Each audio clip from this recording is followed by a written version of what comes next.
You got another project, B? That's my last. That's my last thing. So, funny enough, this is my last one as well. And this is continuing off the conversation that we had in the last episode. One of my coworkers, we're still arguing about the whole Chris Brown has no classics thing. He thinks Chris Brown has three classics. I said, all right, you got to give me those three classics so that way I can actually listen to them and see why you think they're classic. And so we keep having this difference of opinion only because the conversation keeps changing. He keeps saying, "Well, Chris Brown's at the top of his game right now." And while I disagree with that, he is on the top of the billboards. Obviously, he is on the top of the R&B charts. But it's like it's hard to break through in the R&B in general. That's a longer conversation that we're never really able to have because I can't articulate my thoughts. But nonetheless, he told me one of these projects that is a classic from Chris Brown, which I might need him to define a classic. I told him just because it's a good album don't mean it's a classic. He said, no, I Mm. think it's a classic. And I said, all right. Heartbreak on a Full Moon. This album came out 2017. B, do you remember anything from this album? Uh, no, I remember the album, but I don't remember. B, I want you to remember that this album has 45 songs and it's Yeah. 2 hours and 38 minutes. Mm-hmm. I don't think an album can ever be classic with that type of run length, a time length run, Mm-hmm. whatever. I don't think so. 40 B. And I gave him the example of I said, you talking about the 40 Mm-hmm. track album?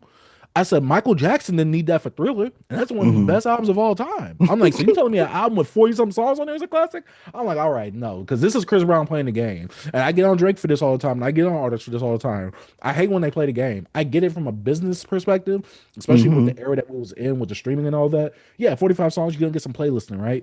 This right here, literally, he told me everything that was wrong with R&B. I'm like, this album exemplifies that. Like, yes, Chris Brown has some cool tracks here and there on here, but I didn't need 45 songs, B. I didn't need 2 hours and 38 minutes of Chris Brown. I literally spent a whole day listening to this album. I didn't listen to anything else but this.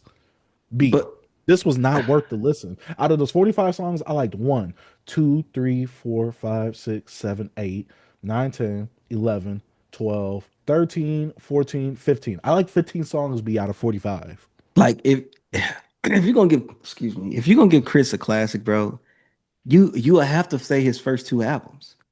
I agree. That's what I'm saying. Like you have to say, Chris Brown, the self-titled joint, and exclusive. Like them the two albums that has like the super hit songs. This was Mhm. for the Rihanna situation. So it's Uh-huh. like you giving him the four. That's what I'm saying. I remember the album, but I didn't listen to that. I remember that having like 40 some songs on there. Like that's sick. Yeah, B. tell your coworker. He said, I told him that, we put the clip up of the conversation that we have or Yeah. whatever. He said, I'm not, he said, where's your co-host lie? I said, he lies on basically the same line as me. He said, oh Yeah. yeah, I'm not listening to it because y'all not open to the conversation. I said, what? I said, no, that's not how this goes. You just, because I was saying like Justin Timberlake, I'm like, if Justin Timberlake, going back to the conversation we had last week, if Justin Timberlake played his spades and Chris Brown played his spades, Justin Timberlake is smoking Chris Brown. I'm sorry, B. Like it's like Chris Brown can't even compete with Usher. If Usher plays his spades and Chris Brown plays his spades, I'm sorry. Even Usher's B sides is beating Chris Brown's A ranks. Yeah, because I'm like, we're not doing this, B. yeah, it's like because like Chris Brown has the resume. He has a lot of songs. But like you said, when he plays the best of your discography, you're gonna like, it's gonna dimmer off a little bit, bro. Like you're not gonna win. Yes, you could Mhm. beat if you want to say, okay, we go 20 songs, 20 for 20. Who has the best out of 20? Chris Brown might be Justin Timberlake. But that's because he has more quantity of That's those that's that songs. that's saying But if that's we're what I'm going off of, saying. That's what and I'm if we, saying. especially If with you verses, if we're going off the popularity contest thing, then hmm yes, Chris Brown is going to win the overall. But when we talk about, hmm oh, we playing your spades against your spades, like I keep saying, nothing's gonna beat Confessions by Usher, Suit and Tie by Justin Timberlake. Chris Brown hmm ain't got those classics. And what you gonna play, Chris? Yo, excuse me, Hey, miss. Kiss that? that Like, what we doing? I love excuse me, miss. But look, Same. if you give me oh yeah, give me your best 10 songs, Chris Brown's not gonna last. He's Give me not your B. best Like, 10. and I think Chris Brown, he suffers from this thing of like, because he's been so current and been going on so long, he makes music for that time. He doesn't make hmm timeless music. He makes music for that time. Cause like, look at a song like Pills, Automobile. Was it Pills and Automobiles? Like B. hmm Like, yeah, that was a cool song for the time, but are we playing that after? It's like Like, it's like remember Take You Down? Take You yeah, Down. that's Like I yeah. remember in middle school, girls love that song. but it wasn't a song that you could play now. Like you could, it's like a what's that one? The Pretty Ricky dudes, pretty Ricky. Uh-huh. Remember them? Oh yeah, on the hotline. Yeah, they 5 in don't the go morning. in. Yeah, that was a moment. You know what I'm saying? I feel like Hmm. how Chris Brown, it's kind of remind me of that. Like it's that moment. It's not a song that stands the test of time to me. Hmm. Like you saying, that period of where he makes the music, it fits Hmm. right there. Yes, you got some classic songs for that area, but it don't be a song that you could play at the cookout. Like I never Hmm. heard Chris Brown at the cookout. But I'm Facts. saying he didn't. Chris Brown never caught one of those songs. Hmm. Like I'm saying, Usher got multiple. Justin Timberlake got a couple. Like of those ones you could just play. And freaking even like I said, Miguel has Adorn. Miguel got Hmm. that one song that you could play Anywhere. anywhere. I'm saying, but Chris Brown never got to that point. So Hmm. that's why it's hard for him to me to be in that top list with a lot of the R&B guys. He was the Yeah. last of the Mohegans of that era of the dancing, the singing. But like him being the last don't mean that you know what I mean? That he's that Yeah. guy. He was just the last of it. Exactly. The other people that come after him, yeah, he's like their fathers, but nah, nah. Nah, Yeah. he like I they he just like their big brother. That's it. Not father. He their big brother, you know?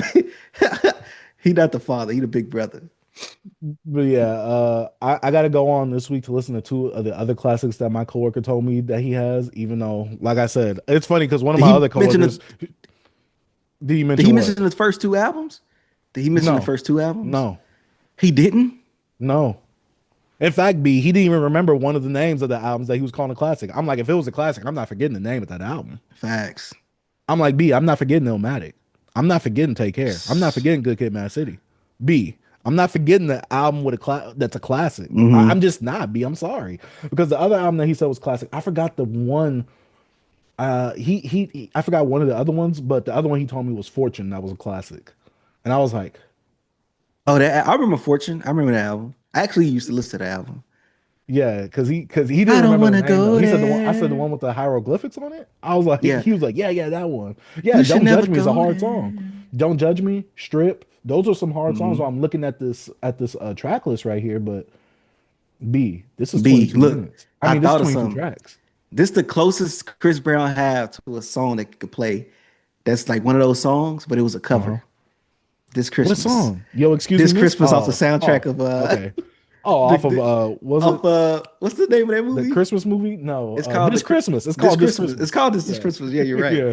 That's the closest he got of a song you could play, but it's only doing Christmas. And it's a I'm about to cover. say it's a Mariah Carey thing. I mean, B, one of his classic Spade songs, Yo, excuse me, miss, is an Hmm. interpolation from Luther Vandross. Hmm. So, So, hey, but look, even with nah, hold on, that's a whole nother conversation. Cause like Luke, and we get into those conversations, like they have those songs, what they call it, yeah, quintessential quintessential. essentials is like that. Just that's the song. This Yeah. it. Chris Brown don't have one of those. And when you say this take, it could sound very controversial.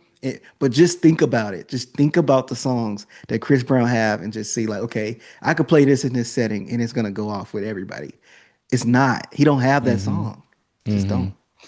Yeah, the only thing you have with Chris Brown is like, oh, because he was telling me something about. Remember when you was talking? What he was telling me, you was talking about Nelly, and you be like, oh yeah, remember this song right here? Like I remember when this used to go off. I was like, that's the same thing you can say for Chris Brown. Ain't nobody Mm-hmm. jamming popping right now.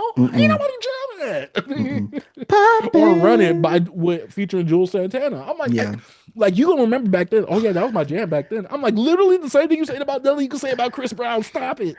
Hey, what Drew is we what Lil we can get it cracking. If you're a man and whacking something, we get it back then like a Mac 10. But it's not that, but I remember that. I remember that remix, bro. But Oh yeah, I'm God. about to continue. This conversation is about to be like a three Bro, part series for we me, talked show about it because last episode, did we?